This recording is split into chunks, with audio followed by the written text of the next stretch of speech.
Good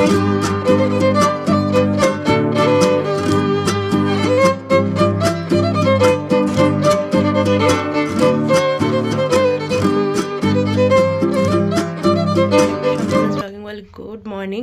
তো আজকে হচ্ছে এক জায়গায় যাবো, তো তোমরা দেখতে থাকো ব্লগটা, আজকে ভীষণ ইন্টারেস্টিং হতে চলেছে। তো চলো আগে রেডি টেডি হয়ে নিই, তারপর আসছি। আমাদের এখানে রেশন দিচ্ছে, কি জানি কখন ঘুমিয়ে গেল। দেখো এখানে সকাল সকাল মামনি হচ্ছে নীলের পুজো দিয়ে চলে এসেছে। যেহেতু ওদের বাড়িতে, দেশের বাড়িতে হচ্ছে বুড়ো শিব আছে, সেই জন্য শিব ঠাকুরের কোনো রকম বারের প্রসাদ হচ্ছে ঘরে ঢোকানো যায় না। তো সেই জন্য বাইরেতে দাঁড়িয়েই প্রসাদ দিয়ে দিল সবাইকে, আর জল দিয়ে দিল। আর অ্যাকচুয়ালি আজকে তো আমি প্রসাদ খাবো না, কারণ আমার একটু উপোস আছে, সেটা তোমরা জানতেই পারবে। আর এখানে দেখো ঘরে দিদা পুজো করছে, লক্ষ্মী পুজো হচ্ছে সংক্রান্তিতে। এটা আমাদেরও বাড়িতে হয়, মানে বাপের বাড়িতেও হয়। তো এই যে এখানে পুজো হচ্ছে, সমস্ত আলপনা টালপনা দিয়ে দিদা পুজো করছে। হয়ে গেছি। আর এই চুড়িদারটা আমাকে মামনি দিয়েছে পয়লা বৈশাখ উপলক্ষে, এটা আমি আমার নিজেকেই গিফট করেছি। হ্যাঁ, তো দেখো ইনঅগুরেশন হয়ে গেছে। কেমন লাগছে বলো আমাদেরকে?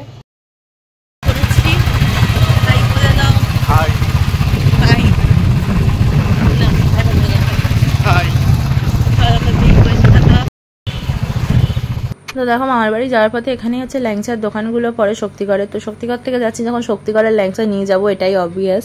তো ওখানেই সবাই আছে, মায়েরা, বোনেরা, মাসি, দিদা, সবাই ওখানেই আছে। তো সবার জন্যই ল্যাংচা নিয়ে নিলাম। আর এই শক্তিগড়ের ল্যাংচা কারা কারা খেয়েছো অবশ্যই কমেন্ট করে জানাবে, আর কারা কারা ভীষণ ভালোবাসো সেটাও কিন্তু কমেন্ট করে জানাবে। আমার তো খুবই প্রিয়। তো দেখো তারপরে এখানে চলে এসেছি, আর এখানে দেখো মিষ্টিগুলোকে ভালো করে প্যাকিং করিয়ে নিচ্ছি। আর এখানে না খুব সুন্দর সিল করে দেয়। আর দেখো যাওয়ার রাস্তাটা দুদিকটা কি সুন্দর লাগছে না, পুরো সবুজ ধান ক্ষেতের মধ্যে দিয়ে। অলমোস্ট 60% চলে এসেছি, তো আর বেশিক্ষণ লাগবে না, দেখা যাক। তো যেখানে যাচ্ছি, অ্যাকচুয়ালি আমি যাচ্ছি হচ্ছে আমার মামার বাড়িতে। ওখানে হচ্ছে আমার মামার বাড়ি প্লাস বাবার বাড়ি দুটোই, ওখানে হচ্ছে গাজন আছে। তো গাজনে আমি আজকে করার মানত করেছি, তো সেটা দেবো। তো সেই জন্য যাচ্ছি। তো চলো গিয়ে ওখানে গিয়ে তোমার সঙ্গে কথা হবে।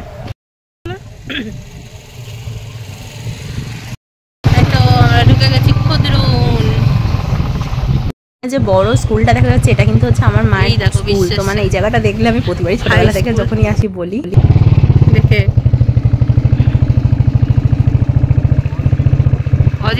হ্যাঁ এটা অজিত পাজা স্কুল।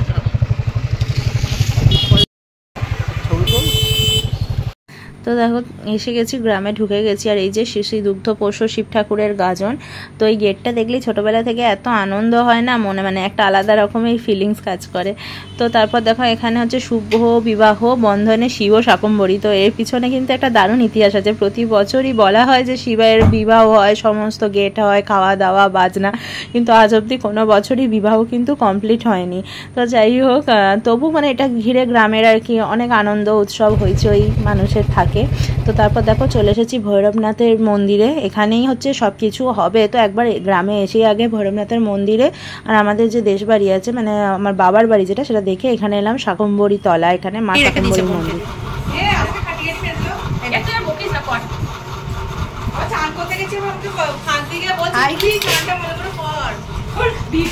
তো এখানে দেখো মা মাসির খুনসুটি, মানে ইয়ার কি ছোট মানে সেই বোনেরদের যেরকম ঝগড়া হয়, তো সেইগুলোই হচ্ছিল, মজাগুলো। তো আমি এখানে মিউট করে দিলাম, আর আমিও সবার পিছনে লাগছিলাম। আর আমি না মানে এখানে সবার সাথে হই হই করতে খুব ভালোবাসি। তো এই যে মা মাসি আমি সবাই মিলে, আর এখানে মেশো নীল আর দাদু মানে দেখছিল। আর এই যে আমার ধুনো পোড়ানোর মানত আছে, তো সেই জন্য দেখো এখানে ওই ধুনোর সমস্ত জোগাড় করছে মেশোও কিন্তু পোড়া হয়ে গেছি আমি আজকে মানতে ধুনো পোড়াতে যাবো বলে।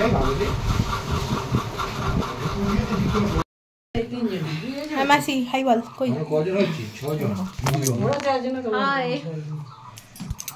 দেখো রেডি সেডি, চল।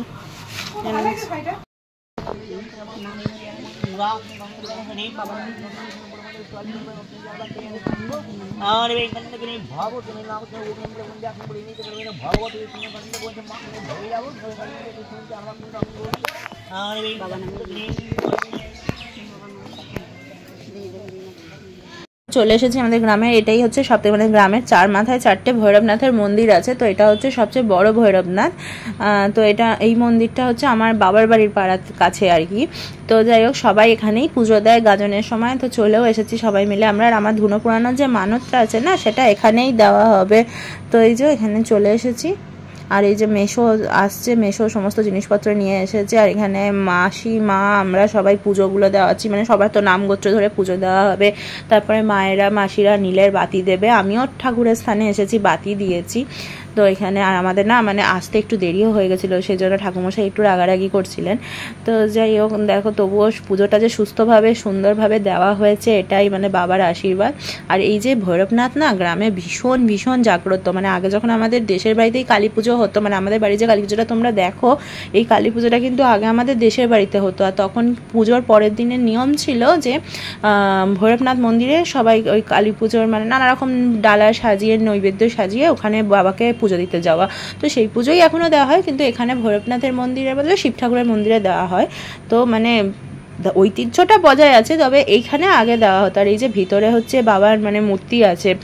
তো মানে জায়গাটা ভীষণ ভীষণ জাগ্রত আর এত সুন্দর না, মানে আসলে এমনি থেকেই মনটা ভালো লাগবে।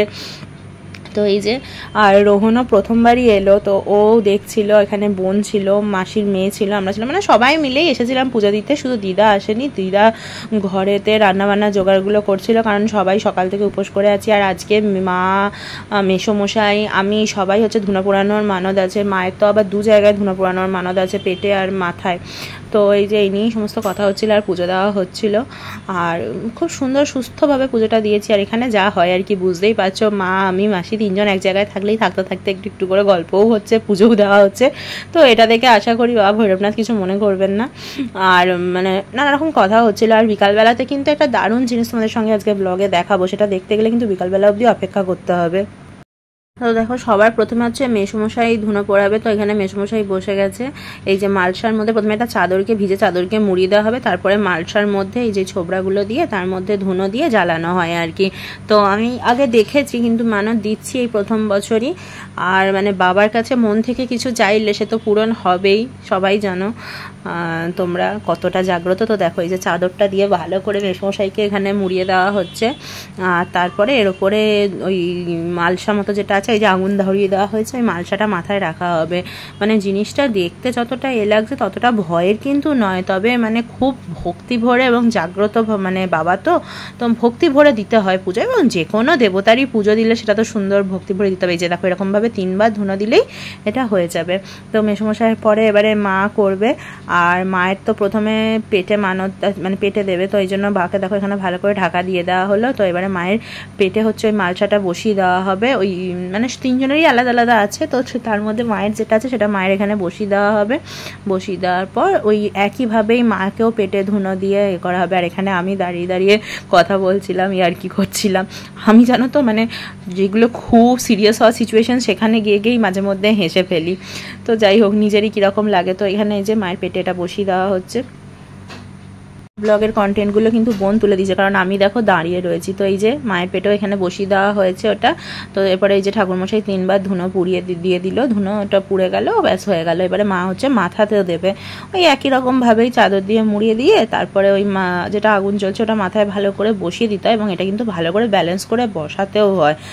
আর মানে চাদরটা না ঢাকা দেওয়া অবস্থায় ভিতরে একটা কীরকম মানে শ করে আওয়াজ হয়। মানে আমি তো প্রথমবার দিয়েছি, মানে যতই আমি হাসি মজা করি আর কি করে সিচুয়েশানটা হালকা করার চেষ্টা করি, আমার কিন্তু বেশ মানে কীরকম একটা লাগছিলো প্রথমবার দেবো।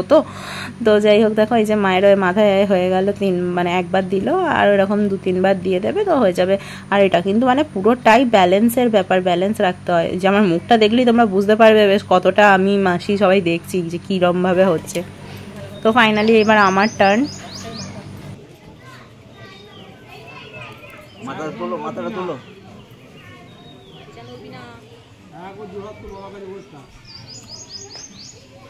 তো দেখো একদম মানে ভয়ে একদম টান হয়ে বসে গেছি। তো আমার মাথাতেও একই প্রসেসেই মা চাদরটা প্রথমে ঢাকা দিয়ে দিল। তো তারপরে এই যে পিড়েটা বসিয়ে দেওয়া হলো। এবারে এই যে এইটা যখন দিচ্ছে না ধুনোটা, তখন কীরকম একটা মানে শশ করে জ্বলে উঠছে। তো যাই হোক, দেখো আমি কিন্তু একটুও নড়িনি। তো এই যে হয়ে গেল আমারও ধুনো পোড়ানো দেওয়ার পর আনন্দটা দেখো। তো যাই হোক, তো বাড়ি এসে এখানে খেতে বসে গেছি। সবাই ডালিয়া খিচুড়ি খেয়েছিল, আমিও একটু টেস্ট করেছিলাম, তবে আমি সাবু মাখা খেয়েছিলাম কারণ সকাল থেকে না খেয়েছিলাম।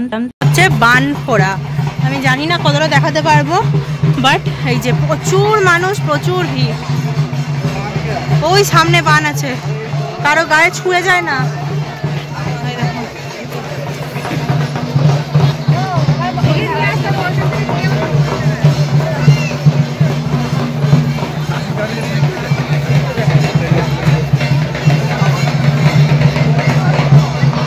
না গো, ফোন আসছে।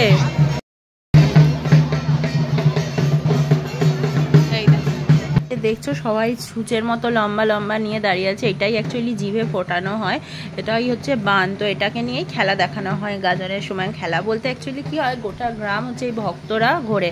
আর এবারে যতদূর সম্ভব 186 বা 87 জন এরকম শিব ঠাকুরের ভক্ত হয়েছিল গাজনে। মানে এত ঢাকের আওয়াজ থাকে না, মানে জায়গাটা এমনি একটা ভক্তিভাব জাগিয়ে ওঠে। আর প্রচুর মানুষের ভিড় হয়, প্রচুর মানুষের সমাগম হয়। তোমরা দেখো না, দেখলেই বুঝতে পারবে। এরকম মানে এরকম একটা ইগুর মতো করে চলছে আর কি। অ্যাকচুয়ালি প্রচুর ভক্ত আছে এবং প্রত্যেকে হচ্ছে ওই বানকে জিমের মধ্যে নিয়ে গোটা গ্রাম ঘুরবে। এবং গ্রামবাসী যারা আছে তারা হচ্ছে অনেকেই মানে বউরা অনেকেই গ্রামের কি করে, জল দিয়ে পাটা ভালো করে ধুয়ে দেয়। আর এই দেখো বাবার ভক্তরা নাচছে রীতিমতো ওই ঢাকের তালে তালে ওই বান নিয়ে। আর মানে জিনিসটা দেখাও যেমন পুণ্যের, দেখতে ভালোও লাগে। তো যারা দেখোনি তারা অবাক হয়ে দেখবে, এরকম জিনিস মানে দেখার মতো। তো আমি তো ছোট থেকেই দেখে আসছি, আর রোহনকে আমি প্রথম বছর এটা দেখালাম। আর মানে নিজেদেরও বেশ, ওরও খুব ভালো লেগেছে ব্যাপারটা দেখে। তো যেহেতু আজকেই আমাদের ফিরে আসা, সেই জন্য আমরা আর বেশি রাত করতে পারিনি, কি বেশ কিছুক্ষণ দেখলাম। যখন সব ভক্তদের বান ফোড়া হয়ে গেল, তো তারা এবার নিয়ে বেরিয়ে পড়বে গ্রামের সমস্ত বাড়ির উদ্দেশ্যে। তো সেটাই দেখে আমরা চলে এসেছিলাম অ্যাকচুয়ালি। আর রাত্রে থাকিনি, আর অনেকটা রাস্তা ফিরতে হতো। তো এই যে দেখো এত সুন্দর লাগে না, মানে দেখার মতো নতুনত্ব জিনিসটা বেশ। আর এই যে দেখো প্রচুর ভক্ত আছে, আর তত ঢাকও আছে, প্রচুর ঢাকা, ছোটো ছোটো মেলা বসে। আর যেহেতু একটু গ্রামের দিক, মানে ওই আইসক্রিম, মানে মেলার চরিত্র সে গ্রাম বলো আর শহর বলো একই রকম, কিন্তু এখানে পরিবেশটা এত সুন্দর চারিদিকে। আর ওই যে উঁচুটার ওপর দাঁড়িয়ে সবাই দেখছে না, পিছনটাতে না একটা সায়ের আছে, মানে গঙ্গা সায়ের আছে আর কি, মানে বিশাল বড়। আর জলটা ভীষণ পরিষ্কার। ছোটোবেলায় যখন পুজো হতো তখন তো আমরা বহুবার গেছি, বাবার সাথে তো অনেকবারই গেছি এখানটাতে। তো পুজোটা এখনো হয়, পুজোটা হয় আমাদের এখানে বাড়িতে, মানে যেখানে আমার বাপের বাড়ি সেখানে হয়। আগে হতো হচ্ছে আমার দেশ বাড়িতে। তো দেখো, আর ওই দূরে দেখছো কি সুন্দর খড়ের পালা করে রাখা রয়েছে। মানে এই জিনিসগুলো না গ্রামের একটা অন্যরকম সৌন্দর্য, দেখতে ভীষণ সুন্দর লাগে, আর মনটাও বেশ ভালো লাগে। ওই একঘেয়ে জীবনযাত্রার মধ্যে এই জিনিসগুলো যেন না আলাদা রকমের একটা অক্সিজেন। তো যাই হোক, অন্যদিকে চলে যাচ্ছে কথাবার্তাগুলো। আজকে তোমরাও একটু দেখো আমার সাথে, আর আমি বকবকটা একটু কমিয়ে দিচ্ছি যাতে তোমরা একটু ঢাকের আওয়াজটা দিয়ে জিনিসটাকে দেখতে পারো।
এবার দেখো গুটি পায়ে বাড়ির দিকে এগোচ্ছি, সবার সঙ্গে দেখা করে এবার বাড়ি ফিরতে হবে। আর সামনে কিন্তু ভক্তরা আছে, ওই জন্যই আস্তে আস্তে হাঁটছি। আর কি ভিড়। আমরা করলাম বাড়ির উদ্দেশ্যে, এখন বাজছে 6:39, মানে 7:30 8:30 8:15 ঢুকে যাবো হয়তো, আশা করা যায়।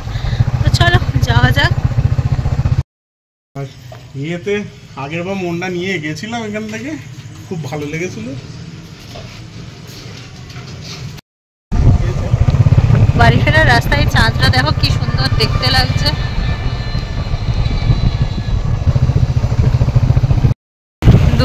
ট্রেনটা যাচ্ছে চাঁদের আলোর নিচে, সেই মানে মনে হচ্ছে পথের পাঁচালী চোখের সামনে দেখতে পাচ্ছি।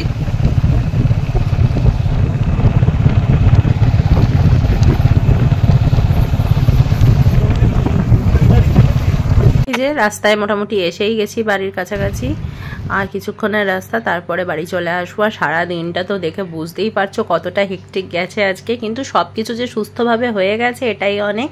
আর বাবার আশীর্বাদে সমস্ত মানতটাও দিয়ে দিয়েছি। আজকে ব্লগটা এখানেই এন্ড করছি। ব্লগটা ভালো লাগলে চ্যানেলটা প্লিজ লাইক শেয়ার সাবস্ক্রাইব করো, আর অবশ্যই কমেন্ট করে জানিয়ে তোমাদের কেমন লাগলো ব্লগটা। দেখাবে নতুন একটা